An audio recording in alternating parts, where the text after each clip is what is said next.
tivemos já várias reuniões com a Polícia Civil e com certeza daqui a alguns meses vai ter operação, né, com a Polícia Civil. E se tiver com a Polícia Penal, com a Polícia Federal, com quem vocês quiserem fazer, para mim eu tô dentro, está valendo. Sim. Não, Para prender bandido eu tô dentro. essa de empresa de ônibus, né, isso aí, como o senhor falou, né, muita gente falava assim: "Ah, pô, mas todo mundo sabe". Lá no Rio tinha aqueles transporte alternativo, né, que a Ah, gente sabe que a milícia domina, sim, né, e aí muito agente público, sim. vereadores e tal envolvidos, né. Mas assim, o senhor deu destaque que uma coisa é tu ter prova robusta.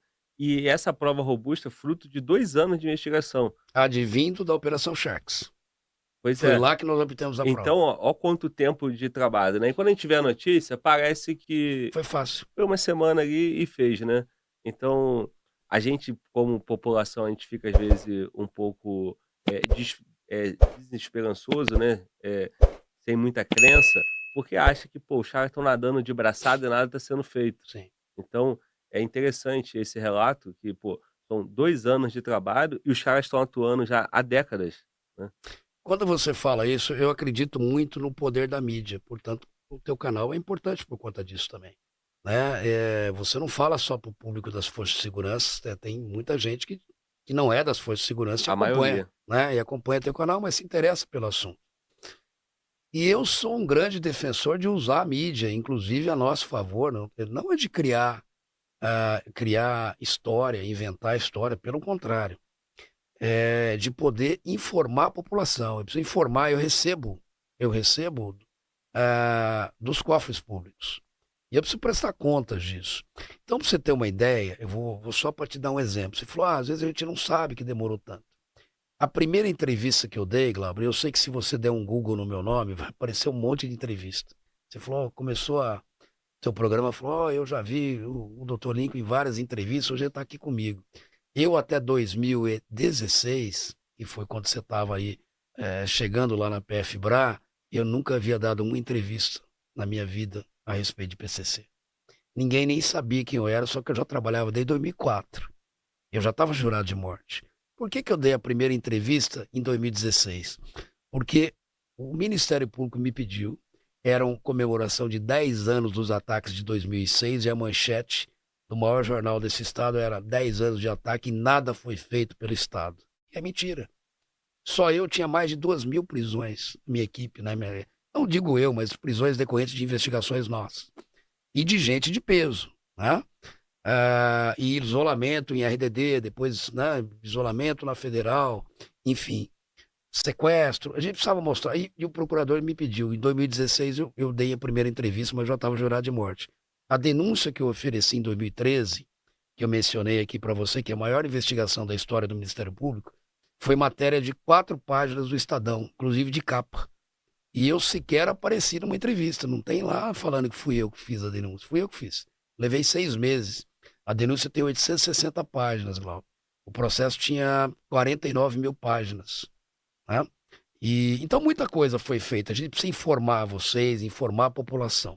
E eu vou te dar um outro exemplo, quanto é importante a utilização da mídia. Quando nós fizemos o pedido de remoção, não foi porque saiu da minha cabeça, eu acordei num dia e falei: hoje eu quero remover o Marcola. Não, não tô, né? Tô afim de remover. Não é isso. Nós estudamos, nós discutimos, né? Como foi feito em outros países? Como que aconteceu na máfia italiana? Deu resultado? Deu. Deu um max processo, isolamento, cárcere duro. O que aconteceu em decorrência disso? Quebra de cadeia de comando, primeira decorrência. Depois, disputa interna pelo poder e racha. Enfraquecimento paulatino da facção da organização. Foi isso que nós almejamos. Está acontecendo? Pois é, isso que eu ia te falar. Estamos em qual fase aí? O Nós estamos racha na tá fase, acontecendo, nós já tivemos a quebra de cadeia de comando, com as prisões e com isolamento o na federal. isolamento, né? Isso por quê? Porque sai ordens de lá e chegam informações. Claro, todas codificadas através de advogados e de familiares, né? Me permite um parênteses, Pois não. porque lá no início da conversa, eu não quis interromper o raciocínio do Sim, senhor, mas para quem está em casa, entender a dificuldade de quebrar essa comunicação.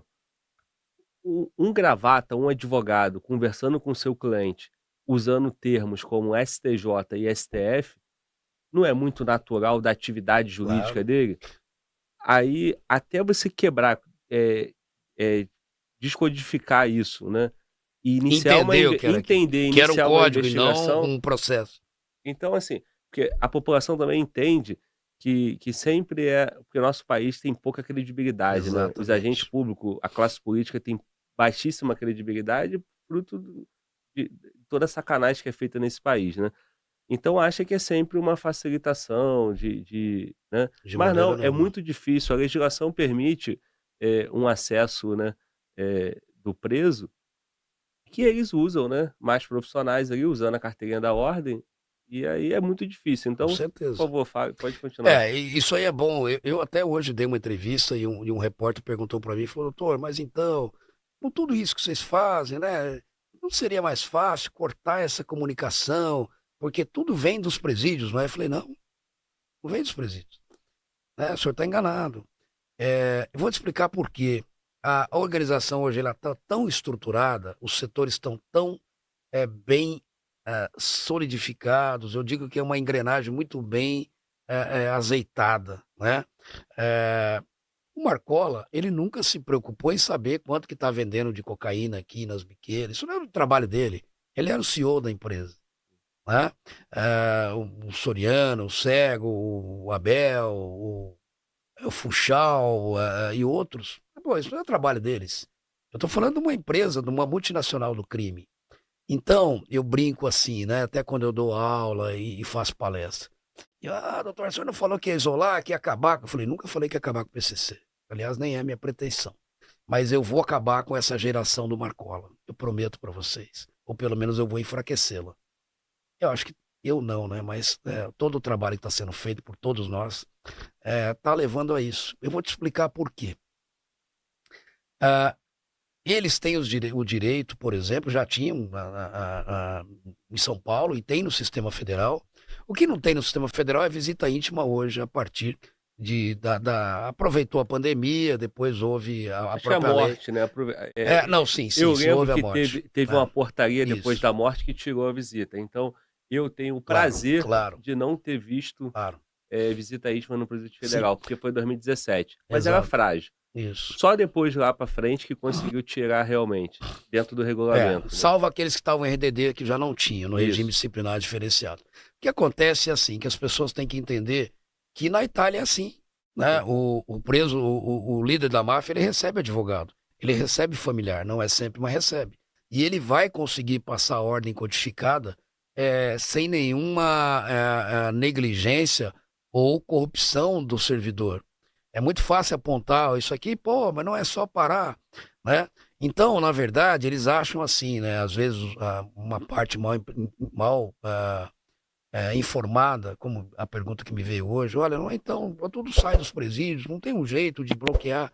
Falei: "Não, primeiro, ó, eu ouvia muito um mantra que se acabasse com os celulares no presídio, acabava com o PCC. E eu sempre defendi que não. Vou te falar por quê.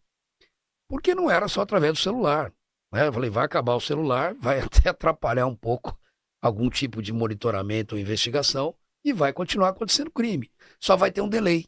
Uhum. Eu falo: "A ordem vocês não têm um delay aqui, às vezes, da transmissão?" Sim. O delay pode ser de um dia ou pode ser de uma semana, no caso do sistema federal, que ele tem visita Atendimento a semanal. atendimento semanal, então, assim, vai entrar, continuar entrando e saindo, seja através de familiar, seja através de um mau advogado, né, que tem bons, mas tem ruins também. Tem, assim como tem, maus promotores, maus juízes, maus policiais, mas Policiais. não generalizando. O que eu quero dizer é assim, a gente tem que ter uma situação que é uma grande empresa criminosa, é uma multinacional do crime, tá? É uma SA.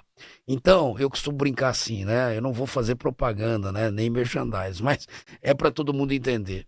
Se eu prender hoje toda a diretoria da Coca-Cola, o CEO e toda a diretoria da Coca-Cola mundial, você vai continuar a tomar só Coca-Cola amanhã, semana que vem, no mundo inteiro. A Vai máquina parar. funciona Funciona sozinha. sozinho. Agora, se a Coca-Cola vai se associar com a Pepsi, só esse CEO, essa diretoria que você prendeu é que vai resolver. Então, por que que é importante as pessoas saberem disso? A cúpula só é comunicada e toma decisões estratégicas. Eu vou te dar um exemplo. Se agora houver, por exemplo, houve uma outra coisa que ninguém fala, mas eu já vou adiantar para você aqui. E eu já sabia disso. Se você gostou desse corte, não deixe de se inscrever em nosso canal, deixe seu like, compartilhe o vídeo. Agora, se quiser dar uma força, não deixe de se tornar membro do canal. É menos que uma paçoca. Valeu, muito obrigado.